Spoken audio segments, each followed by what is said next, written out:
Kuya, muli tayo magluluto ng combo. So, ang gagawin po natin ay combination ng gulay at ang determine natin ay ang tortang alamang. Ayan, alamang, hinugasan ko na yan. Ito gagamitin natin isang cup. Ngayon araw na to o buwan na to ng November ay napakamahal ng kamatis at sibuyas. So, ito, chicharon. Ihalo natin sa sayote at itong itlog ay sa alamang. So, tayo'y magluto na. Samahan nyo po ako. Lutuin po natin to. Okay, unahin po natin tong gawing tortang alamang. Ito alamang na to, gasan po natin ng mga 5 beses ha. Para matanggal ang langsa. Then, ilagay natin yung itlog. Tatlong itlog pong ginamit ko. Yan. Para mas marami-rami. Mas malinamnam. Timpla natin ng paminta.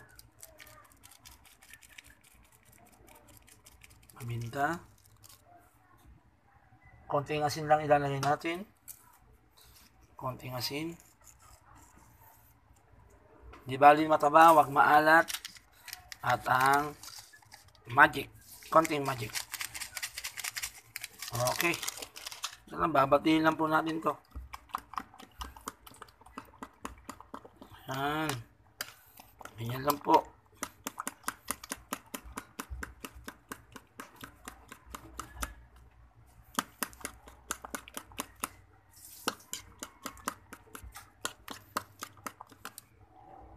Ayan na po ang finished product.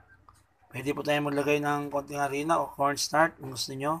Pero mas masarap kung itlog lang at saka itong alamang. Okay, prituin na natin. Okay, sa isang kawali at mainit na mantika, maglagay po tayo sa isang maliit na platito at pong ibuhos ng ganito. Ayan. Parang gagawa lang po tayo ng patty. Ayan po. Kaya makuumit natin ang golden brown. Nagamit po tayo ng tanse. Ayan.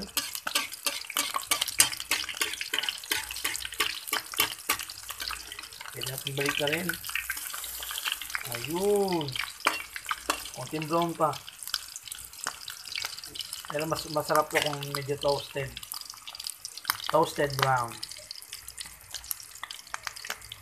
So ayan, golden brown na.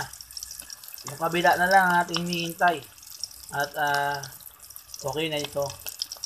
Okay, ito na ang ating finished product na tortang alamang.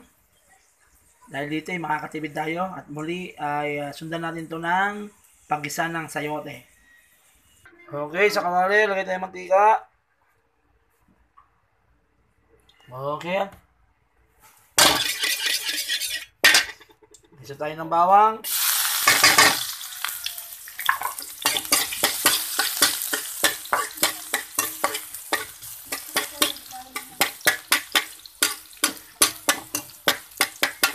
Lagyan natin ng sibuyas.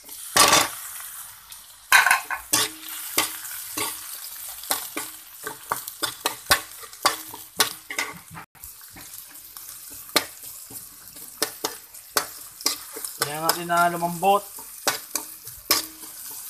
At lumabas ang aroma nitong dalawang sangkap na to.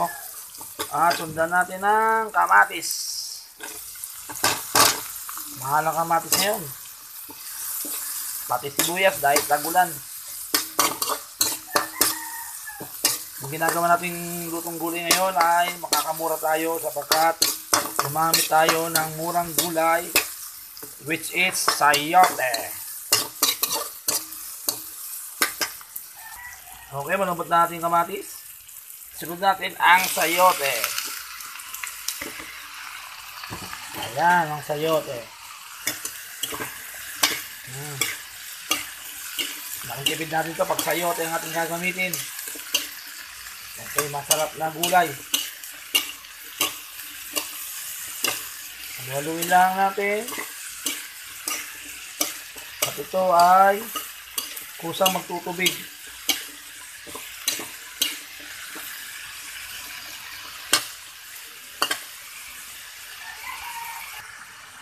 Okay, timpla natin ng asin. Konting asin lang. Lagyan na rin natin ng paminta. Konti lang. Okay. Halu-haluin.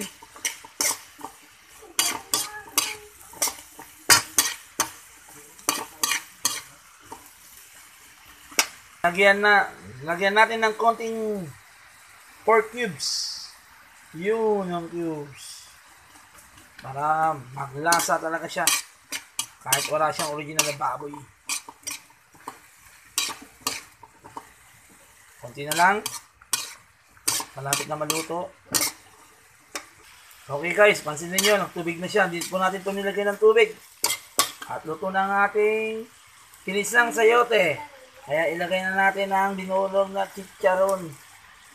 Ayan, ang lalong magpapasarap yan. Ayun. Patayin na natin ang apoy.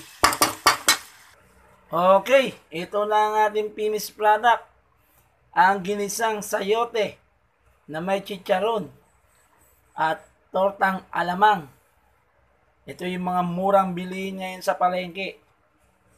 Sana nakatulong sa inyo. Salamat at huwag kalimutan mag-subscribe at bumisita sa aking channel, Jan's Cab Channel. Thank you guys!